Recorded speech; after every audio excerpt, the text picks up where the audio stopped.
I went to the landfill to scavenge for vintage furniture, but instead, I found my own wedding dress discarded in the dirt. Then, I found the photographs of me sleeping, and the man I was supposed to marry was watching from the shadows.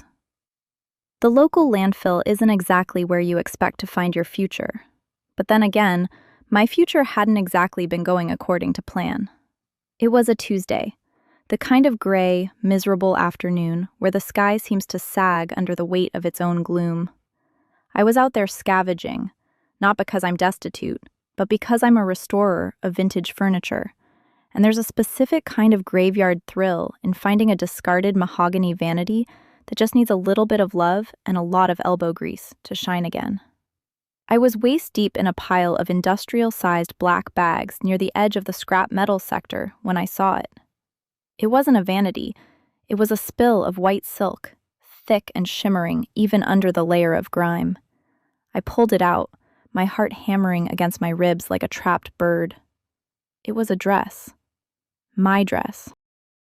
Or at least it was the exact model of the custom-made lace gown I had ordered 6 months ago. The one that was supposed to be sitting in a climate-controlled box in my bedroom closet, awaiting the big day in September. I shook the fabric out, dirt raining down like gray snow. The lace was torn at the hem, and there was a dark, oily smudge across the bodice. Panic, cold and sharp, flooded my veins. My dress was supposed to be at home. My fiancé, Mark, had insisted on picking it up from the boutique last week because I was too stressed to handle the logistics. He'd brought the garment bag into the house, hung it in the guest room, and told me not to touch it until the final fitting. Seeing it here, discarded in a pile of rotting waste, felt like a physical blow to my gut. I stood there, trembling, clutching the ruin of my dreams in my shaking hands. Why would he throw it away? Was the wedding off? Had he changed his mind? The silence of the landfill suddenly felt suffocating, punctuated only by the distant cawing of crows. I needed answers, but as I turned to head back to my truck, my foot caught on something heavy, a steel casing half buried under a heap of rusted garden shears. I pulled it out, and the breath hitched in my throat. It was his signature toolbox, the one he guarded like a holy relic, the one he used for his delicate, intricate woodworking projects. It was locked, just as it always was, but the impact of the fall had popped the latch. As I knelt in the dirt, my fingers trembling, I pried the lid open. My intention was just to see if he had emptied his tools, perhaps in some manic cleaning spree, but what greeted me wasn't a set of chisels or measuring tapes. Tucked neatly into the velvet-lined tray, nestled among a set of heavy-duty pliers, was a thick manila envelope addressed to me, sealed with tape and stained with a dark, viscous substance that looked disturbingly like dried blood. I stared at the envelope, the cold wind whipping my hair across my face. I knew I should leave it. I knew I should walk away, drive home, and wait for Mark to walk through the door, so I could scream at him until my lungs gave out. But the weight of the envelope in my hands felt like gravity itself. I reached for the edge, my thumbnail catching the seal, and as I tore it open, a series of photographs slipped out, scattering onto the mud. They were photos of me. Not photos I'd taken, or photos from our life together. These were taken from inside our bedroom, inside our bathroom, and, most chillingly, inside the very closet where he had told me my dress was safely stored.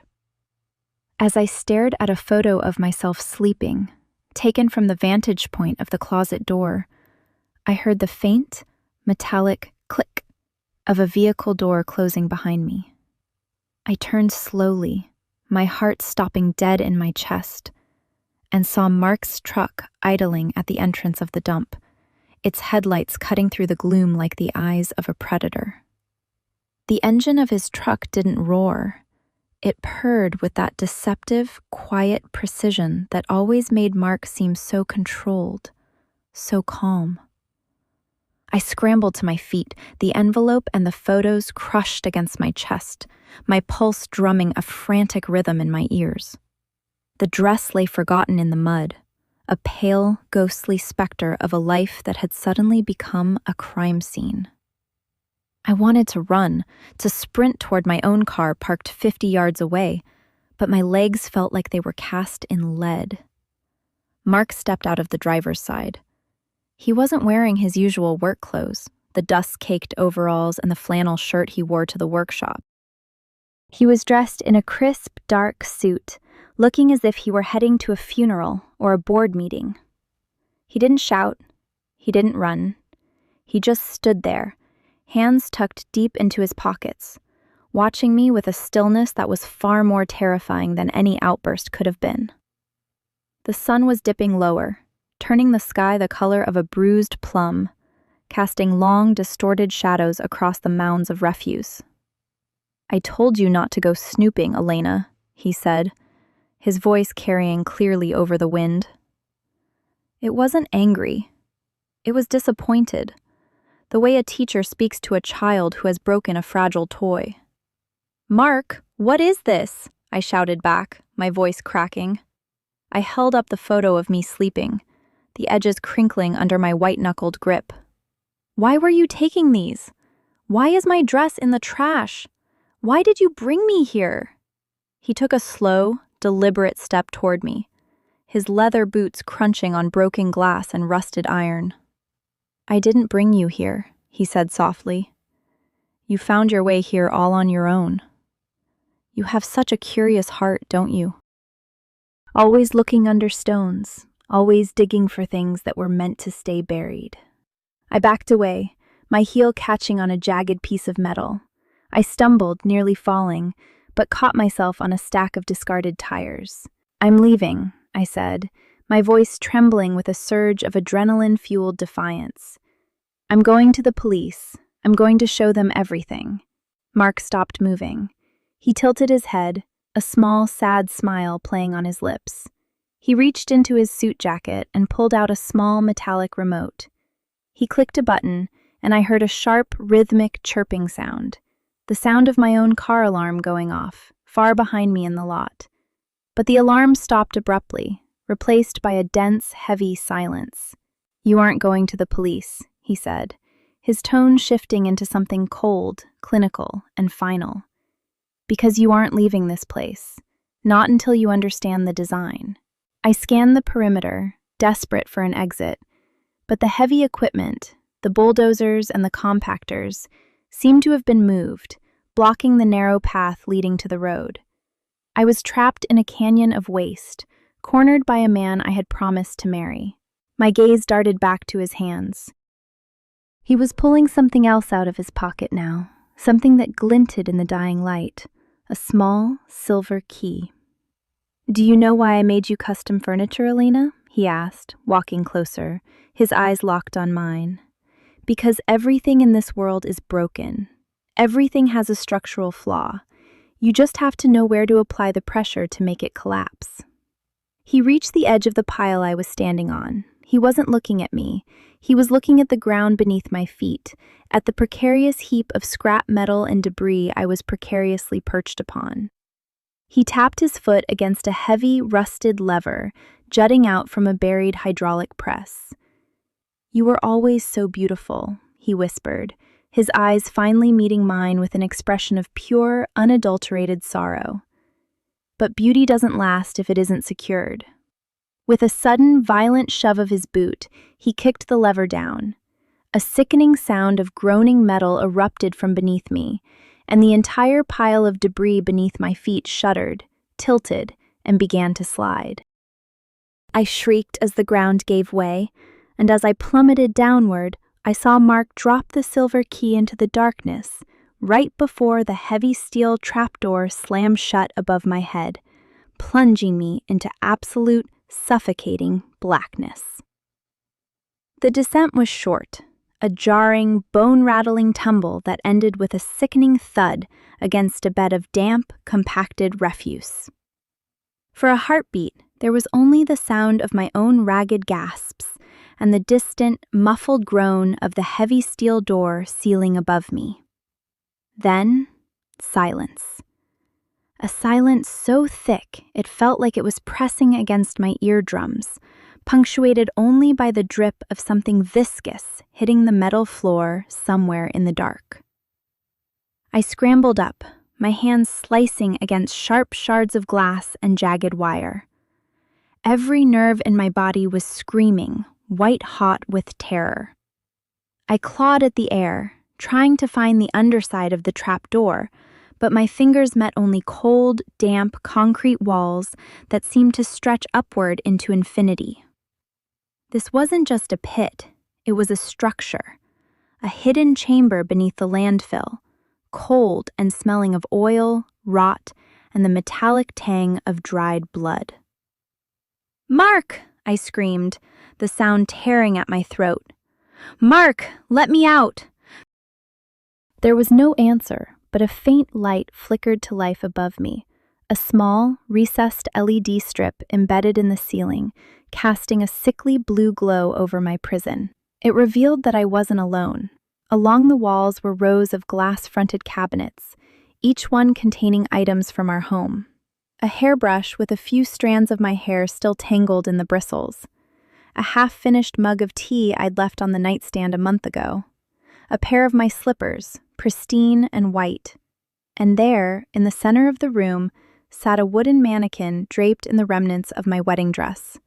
It was displayed like a sacrificial altar. The lace I had pulled from the trash earlier was here, but it had been meticulously repaired, stitched with thin, dark wire that looked like spider silk. The oily smudge on the bodice wasn't oil at all. As I stepped closer, my legs shaking so violently I could barely stand, I realized it was dried ink, or blood, shaped into intricate, flowing letters. I leaned in, my breath hitching in my chest, and read the script stitched into the fabric. "Until death makes us one." A soft, rhythmic clicking sound started to echo through the chamber. A recording of my own voice, looped and distorted, playing from hidden speakers. It was me, laughing at a joke Mark had told months ago. It played over and over, slower each time, until the laughter sounded like the dry, raspy wheeze of a dying animal. Suddenly, the floor beneath me vibrated. A low, mechanical hum began to resonate through the walls, growing in intensity until the concrete deck beneath my feet felt like it was vibrating in sympathy with a heartbeat. I backed away, pressing my spine against the wall, as a section of the floor slowly retracted, revealing a deep, dark shaft that descended into the earth. From the depths of that shaft, a slow, steady stream of thick, black liquid began to bubble upward, filling the room with the suffocating smell of gasoline. My phone, tucked in my back pocket, buzzed. A single, sharp vibration that felt like a jolt of electricity. I fumbled for it with numb fingers. The screen lit up, illuminating the dark room. It was a text from Mark. "I forgot the best part, Elena. The foundation isn't finished. Check the pocket of the dress." My gaze snapped back to the mannequin. The dress hung stiffly, the wire-stitched lace looking like a cage. I reached out, my fingers trembling, and shoved my hand into the hidden side pocket of the gown. My fingers closed around something cold, sharp, and unmistakably heavy. It wasn't a key. It was a digital timer, its red numbers glowing steadily in the dark. 000300. As I stared at the descending countdown, the wall behind me swung open and I saw him. Not Mark, but something else. A figure in a mask made of my own discarded photographs, holding a heavy industrial-grade soldering iron, stepping into the room as the door clicked shut behind him. The masked figure didn't lunge, he simply stood there, the soldering iron hissing as a droplet of molten lead hit the concrete, sending up a puff of acrid gray smoke. Behind the mask, a collage of my own smiling face, fractured and taped together, I could see the glint of eyes that were far too calm. "Time is a design element, Elena," a voice rasped. It wasn't Mark's. It was a distorted recording, filtered through a digital modulator. "You keep trying to escape the structure. You don't understand that you are the centerpiece." The timer on the dress hit 2:15. My heart hammered against my ribs, a trapped bird desperate to break free. I looked at the figure, then at the shaft where the gasoline was bubbling up, turning the floor into a slick, treacherous hazard. I knew that fighting him with my bare hands was a losing game. I had to outthink the architect. "If I'm the centerpiece," I spat, my voice steadier than I felt, "then you've failed at your craft. Look at the dress. Look at how you ruined the symmetry." The figure paused, the head tilted, like a bird observing a worm. It was the ego, the one thing Mark couldn't suppress, even in his proxies. I stepped toward the mannequin, my hands trembling as I reached for the wedding dress. The figure took a step forward, the soldering iron raised. I didn't care. I grabbed the fabric, tearing the wire stitches with a scream of effort. The mannequin rocked, and I shoved it hard, not toward the figure but toward the open shaft. As the wooden frame tumbled into the dark black hole, the heavy, weighted base of the mannequin caught on the edge of the floor plate. The timer, still counting down, flickered violently. 01:05. "No!" the voice behind the mask shrieked, the modulation glitching into a high-pitched whine. The figure lunged for the mannequin, desperate to save his work. That was the opening I needed. I didn't run for the door. I ran for the wall, hitting the emergency hydraulic release I had spotted near the cabinets, a lever marked with the same insignia as the tools in the toolbox. I threw my entire weight against it. With a deafening roar of protesting hydraulics, the ceiling didn't just open. The entire room began to rotate, a massive hidden tumbler lock shifting into place. The figure lost his balance as the floor tilted, sliding toward the abyss with the mannequin. He grabbed the edge of the shaft, his masked face turning toward me, his eyes wide with a sudden, dawning terror. "You don't know what you've done," he hissed. "I finished the design," I whispered. I punched the last button on the panel, the emergency override. The shaft didn't just close. It triggered a massive, high-pressure deluge from the overhead cleaning system. A wall of water and industrial solvent crashed into the room, sweeping the masked figure and the mannequin into the dark, gaping maw of the earth. The timer hit 0:00:05. I scrambled toward the small crawl space that had opened in the ceiling as the floor finished its rotation. I didn't look back as I squeezed through the opening, my lungs burning from the gasoline fumes. I climbed, my nails tearing into the dirt, until I burst out into the cool, damp night air of the landfill. I didn't stop running until I reached my truck. I didn't call the police from the road. I drove straight to the precinct, the dress ruined, my skin smelling of rot and chemical fire. They found the chamber an hour later. They found the tools, the photos, and the evidence of a man who had spent years crafting a tomb for a life that refused to die. Mark was arrested in his workshop, sitting in the dark, surrounded by blueprints of my own home, blueprints that showed where he had planned to wire the house to collapse. I never wore the dress. I burned it in the same place I found it. But sometimes, even now, months later, when I'm working on a piece of vintage furniture, I'll hear a faint, rhythmic ticking coming from somewhere behind the walls. I don't go looking for it. I've learned that some things aren't meant to be fixed. They're just meant to be left in the dark, waiting for the floor to fall out from under them.